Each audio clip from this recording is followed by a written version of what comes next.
All right, thanks very much. We're going to move to the other side of the world, so I hope you're ready. So in May 2011, several thousands of ethnic Hmong people gathered in Millenarian, which is pictured here, an obscure corner of northwest Vietnam, in what was described by different sources as a religious event, mass demonstrations against government discrimination, or a separatist movement. After a few weeks, the Vietnamese army was sent in to disperse the crowds and forcibly return them to their home provinces, with unconfirmed reports of brutality and lethal clashes. Various news providers spilled out wildly divergent reports as the site was sealed off by police and foreign journalists were not allowed to enter. So we just have a few examples there. In the top right is in Vietnamese, saying it's a security risk situation in Millenarian. A year later, in March 2012, 8 Hmong men were found guilty of propaganda against the state and allegedly seeking to establish a Hmong kingdom to replace the state of Vietnam, given prison sentences of between 2 to 7 years. This was not an isolated event, but merely the latest manifestation of a long historical tradition of Southeast Asian millenarian activity. Over the last few hundred years at least, religiously inspired political rebellions have been a common feature of power relations throughout the region, and this predates contact with Christianity or colonialism. In the remaining time I have, I will use some of James Scott's work to introduce you to the wider social context of Southeast Asian ethnic politics before focusing on the Hmong messianic tradition as a historical case study. In addition to a number of recurring themes, we will also see a clear decrease in violent activity over time, and I suggest this is in response to the increasing military power of the modern state. So for those of you unfamiliar with mainland Southeast Asia, here it is, or some of it anyway. So the area shaded in grey is highlands area. You can see there's quite a lot of it, and it hosts a myriad of ethnic and religious diversity and linguistic diversity. So while the lowland kingdoms of the Han Chinese and Vietnamese and Thai speakers have dominated the annals of history, there have also existed hundreds of other groups in the highlands who have lived and migrated throughout the region with their own cultures and usually oral histories. In 2009, James Scott, well known for his work on Seeing Like a State, maybe, kind of well known, published a thought-provoking and controversial book called The Art of Not Being Governed, an Anarchist History of Southeast Asia. So, reacting against state-dominated historiographies of the region, Scott emphasizes how lowland states in Southeast Asia have been centers of slavery, taxes, epidemics, famines, while the abundant spaces of the highlands offered safer and potentially more profitable zones of refuge. So Scott's core thesis is that until very recently, living outside of the influence of these lowland polities was not a sign of backwardness, but often an active decision, essentially in order to keep the state at arm's length.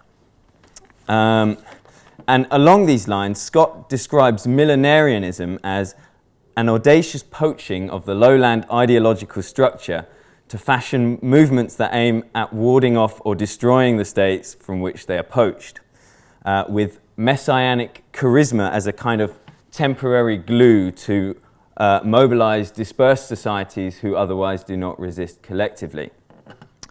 While we don't have time to critique Scott's overgeneralizations and sometimes lack of primary sources, this narrative of state avoidance is quite relevant for the history of the Hmong, which is our case study today. It's also noteworthy that in Southeast Asia, while lowlands millenarian activity has either died out or become institutionalized, in the highlands, millenarianism continues to influence modern ethnic politics to this day, albeit in new and different expressions. So hopefully setting the scene for you a little bit, I'm taking a very whistle-stop tour of the Hmong messianic tradition across the past few centuries. So sorry, it's not very in-depth, but hopefully at the end you'll see some of the patterns that I'm trying to bring out. So today roughly 4 million ethnic Hmong are spread across the borderlands of China, Vietnam, Laos, Thailand and Burma. Before the 19th century, most of them lived up in the southwest provinces of China, where they're officially classified as a subcategory of the Miao ethnic group. So I'm going to be using that term as well. During the 17th to 19th centuries, Han Chinese population grew dramatically and prompted mass migrations southwards into this area. This coincided with imperial drives for more direct rule and assimilation attempts of the previous inhabitants.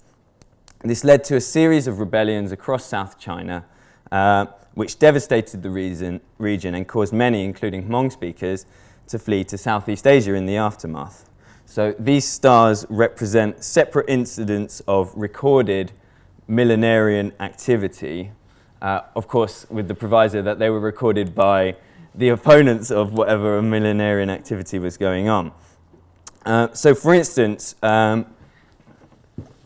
this one is what Weinstein describes as a late 18th century rebellion in Guizhou, which had been preceded by decades of hardships and also series of kind of small-scale millenarian profits with rumours of disaster and plagues.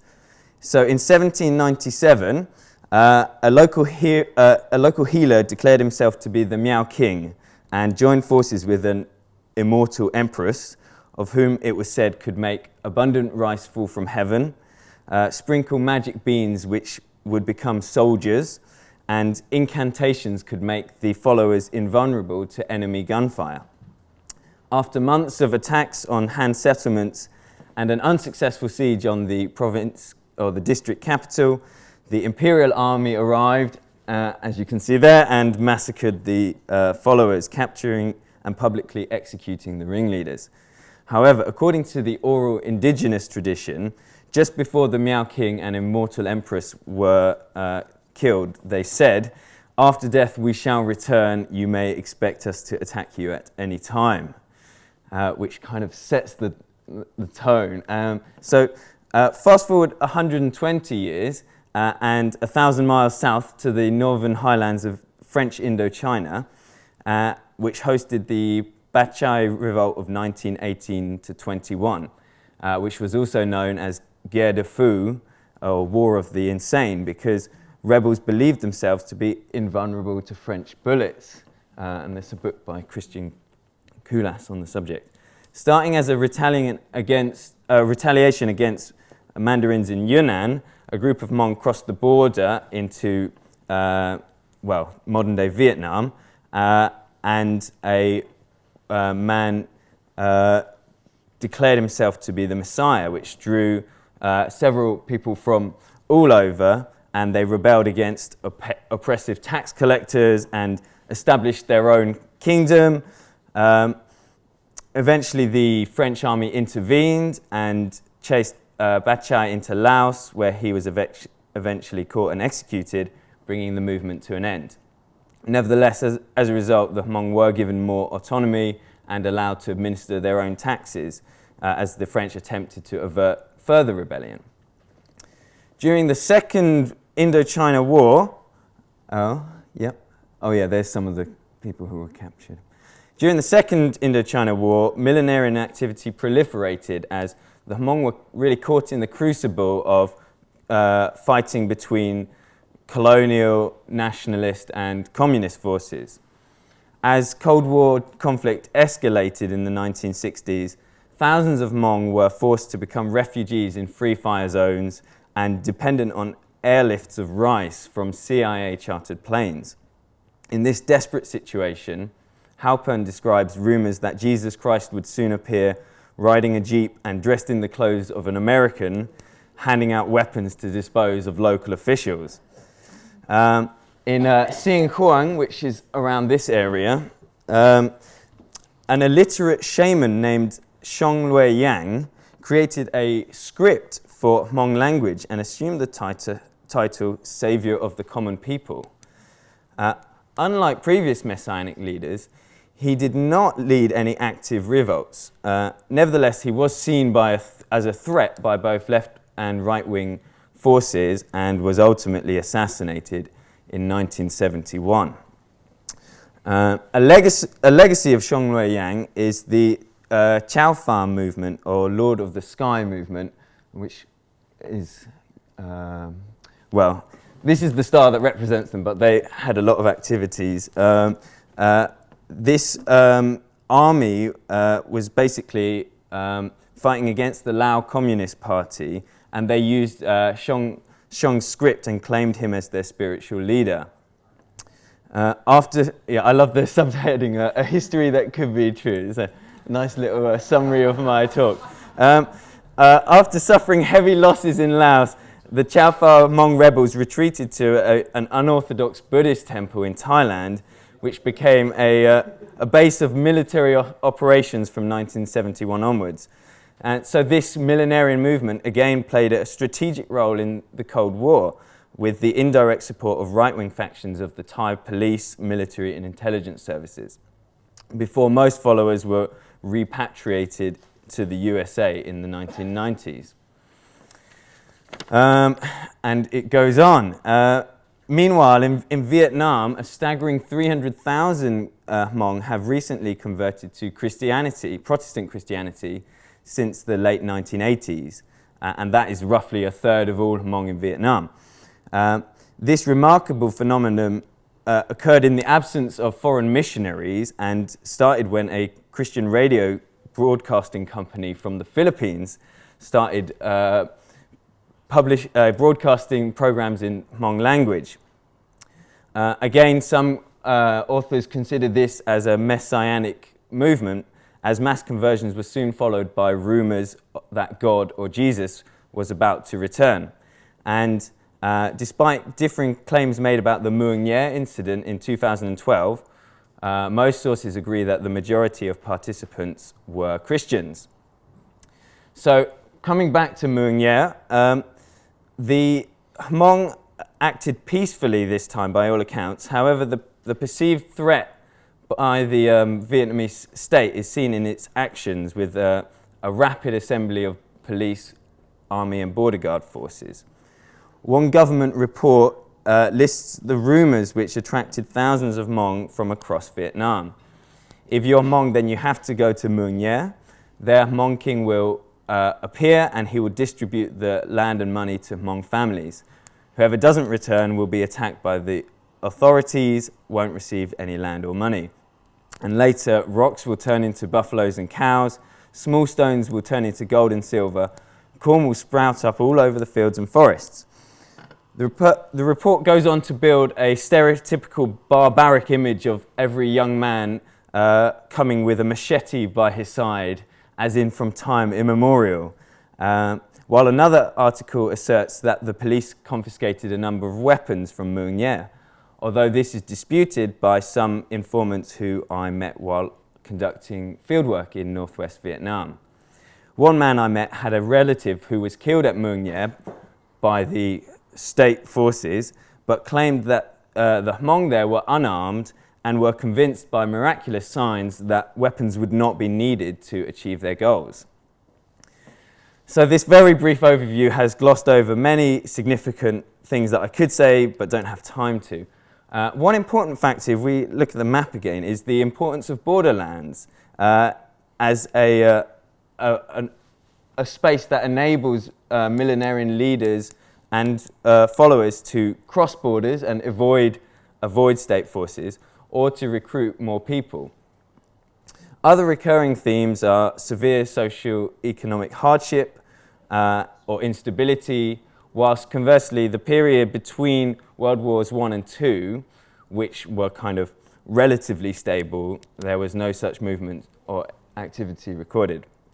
And plus, you might have noticed the mention of an anticipation of a king or a kingdom, promises of material abundance, and invulnerability in battle.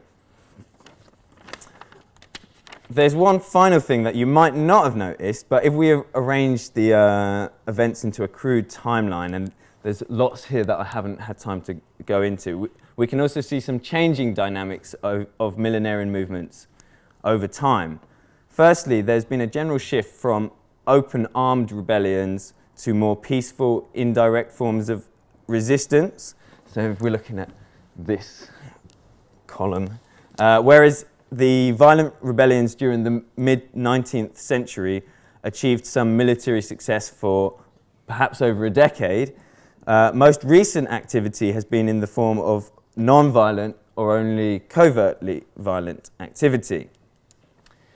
This trend may partly be explained by historiographical bias, as peaceful movements in the distant past were probably less likely to be noticed by lowland authorities than the more sensational rebellions. Nevertheless, it is noteworthy that new Hmong millenarian movements are increasingly articulating their vision in ostensibly peaceful terms. I argue that this shift is primarily explained by territorialisation, which Vandergeest and Peluso describe as the expansion of state influence to the edge of its borders. Before the Second World War, state penetration of peripheral areas in Southeast Asia was limited because they were all up in these difficult to reach areas, and it gave highland communities a degree of autonomy from and negotiating power with lowland powers. As Scott puts it, states can't climb hills, or at least they didn't used to be able to. Over the 20th century, lowland governments have massively benefited from the advancement of distance-demolishing technologies such as all-weather roads, telecommunications, and modern weapons. And this has shifted the balance of military power away from highlanders and towards nation-states. This is not necessarily a fundamental setback to Hmong millenarianism, which has persisted for centuries despite never ultimately achieving its radical ideals and goals. Rather, it seems millenarianism has adapted to new circumstances by taking more discreet, apparently peaceful, but still subversive forms which are regarded as threatening by Southeast Asian governments, as seen in Moulding. So, in conclusion, millenarianism has proved remarkably resilient in Southeast Asia and continues to influence regional ethnic politics despite predictions of its demise. An analysis of past and present Hmong millenarian activity identifies a number of recurring elements, but also a reduction of direct violence over time. Spontaneous, loosely organized religious organizations or religious movements can no longer compete militarily with the power of modern states. And so millenarian groups have generally become less violent over time or in recent years and seeking their political goals in other ways.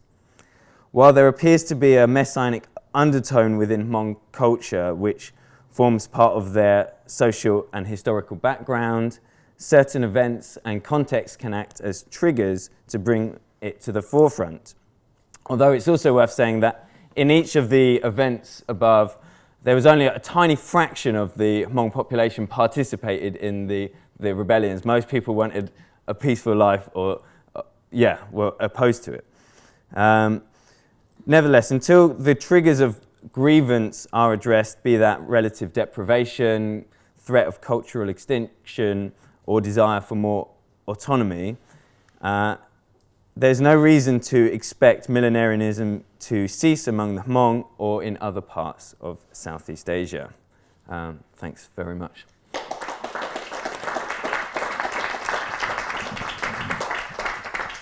Thank you, Seb. Questions for Seb? Mujan. I don't know anything about the Hmong, but I was just wondering what was the sort of theoretical framework for these millenarian movements? Was there some messianic figure from the past that was expected to come? And where did that figure come from? Was it a sort of Buddhist figure or what? Yeah, so if you read, there's a great book by a lady called Maina Lee, which has just come out, called Dreams of the Hmong Kingdom, which goes into a lot more detail. And so essentially, within their oral tradition, there are various myths and legends about a time in the past where the Hmong had their own kingdom and were very prosperous and successful, and then they were tricked or defeated by the Chinese, but then one of the kind of important kings might have died or might have gone to heaven and could come back at any time. But from a kind of outsider's perspective, it seems like they've borrowed a lot of ideas from a Confucian tradition and a kind of mandate of heaven, where when they feel like the lowland king down there has lost that mandate, it could be up for grabs and it could come to the Hmong, and then if that did come, then that would give them like certain victory or great favor and blessing.